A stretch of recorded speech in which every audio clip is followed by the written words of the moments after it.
guys, Saksham here and starting up the year with what's on my iPhone video. This is the first time I'm doing this type of content. I've never really done that. So if you want more of this or some similar content, you can hit the like button. That way I know like which content I should focus more on.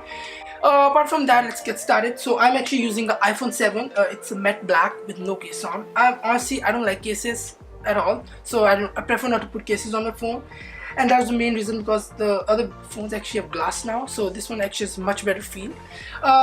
So for my phone, I'm just going to start with the structure, how I lay out, what's the layout of my apps, and then I will go in like my most favorite and what usual it's on my phone. So for my layout, it's pretty much the same like the default layout when you buy an iPhone, iPad or anything.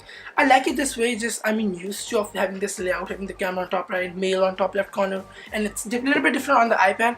Plus, like if I'm helping someone like phone related issue, it's just easier. Like if they don't know where the apps are, it's most probably they did not change the layout, and then I can just look at my phone and know where it is and just point them towards it, like look at top left corner or something like that. So my phone screen is pretty much the same. I don't change the layout that much.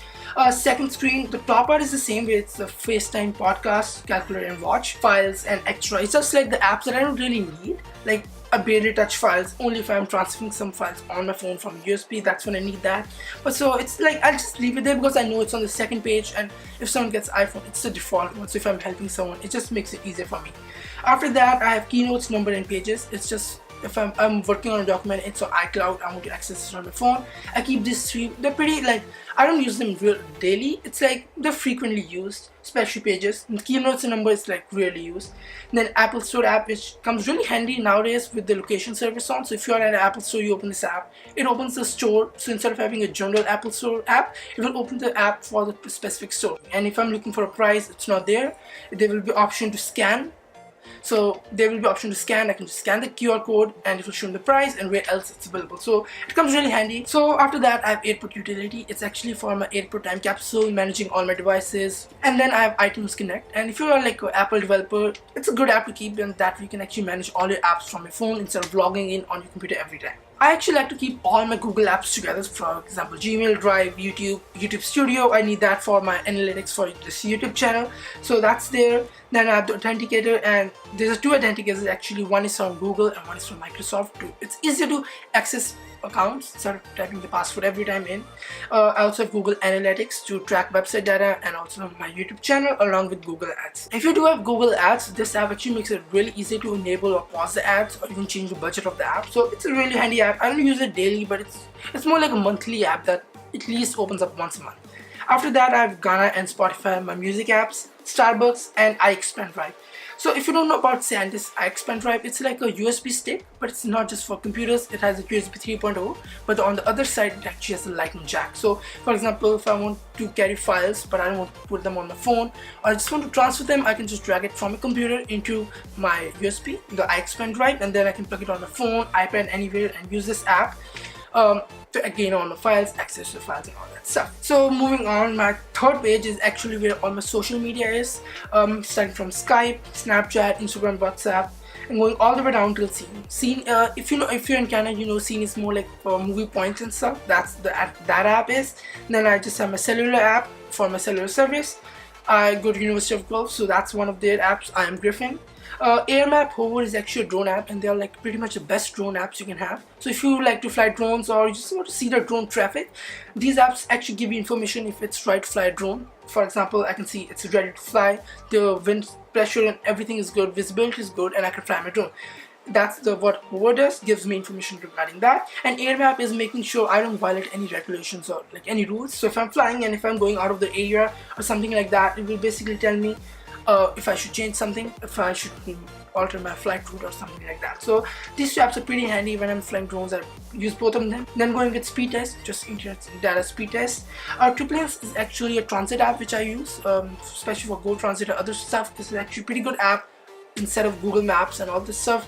It gives me, it's not really a map app. That's why it's like the best one, because it's just not going to consider any walk or like any driving instruction. It's straight away for traffic.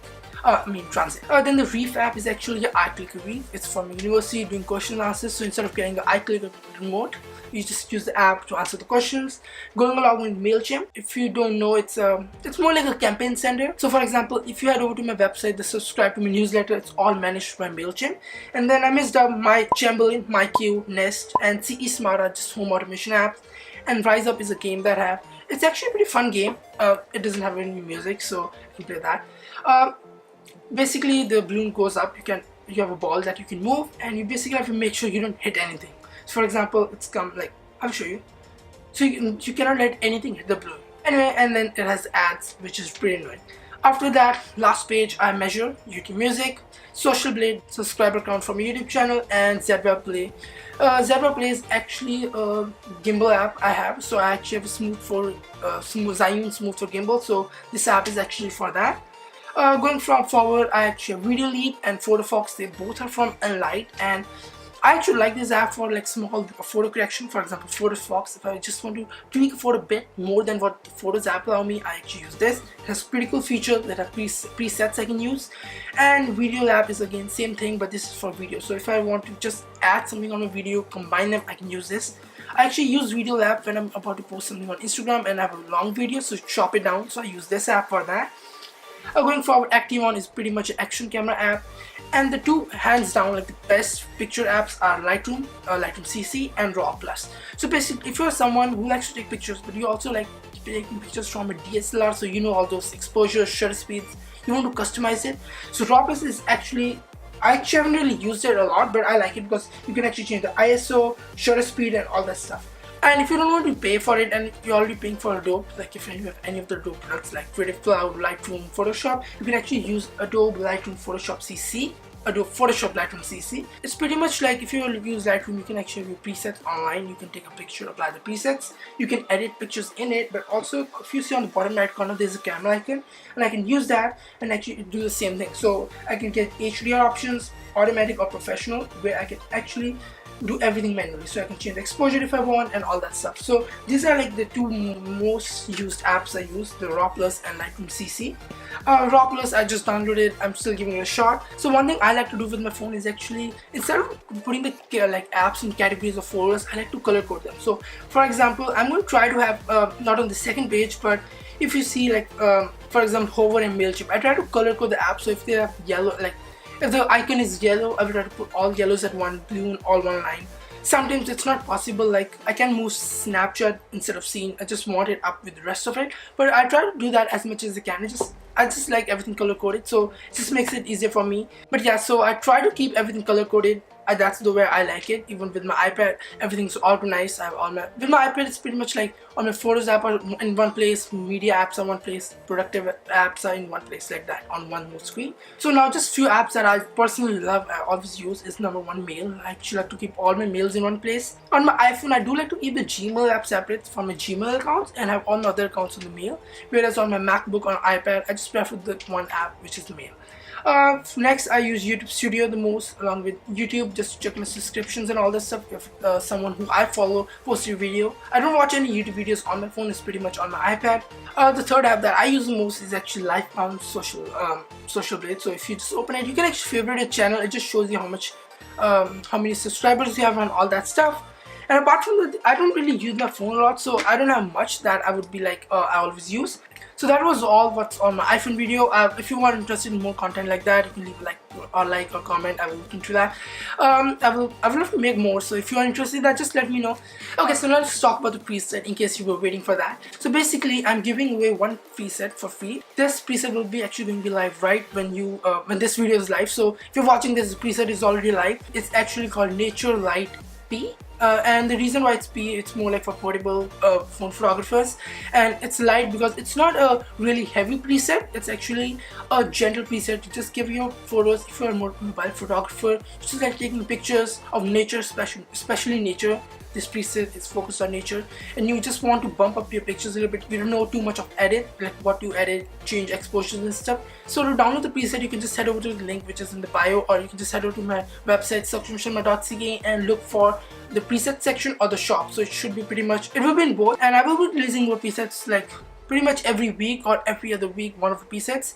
If you want to subscribe to my newsletter, just stay up to date, you can actually, it's all on my website, you can check that out. So just to conclude everything, the preset, all the links will be in the bio below for the preset download, my website. If you want to share this video and all that stuff, you can check that below. I actually got a brand name for my account, so if you want to follow me anywhere, Instagram, Twitter, Facebook, it's actually at Saksham5j now. Before it was a different name, so last year I tried to get all of them consistent. Also, I'm going to try to make way more videos than I did last year. I think last year it was just 6, 7. Plus I changed my channel name, so I just had enough time to make 6, 7 videos. This time I'm going to try to at least make more than 20 videos, more like quality videos. So if you don't want to miss anything out, make sure to press the subscribe button, hit the bell icon to stay notified. Anyway, yeah, so if you want me to make more videos like this, leave a like below, let me know in the comment section below if I should focus, like, make more of these contents, if I should change any of my style. Apart from that, thanks for watching, and I will see you in the next video.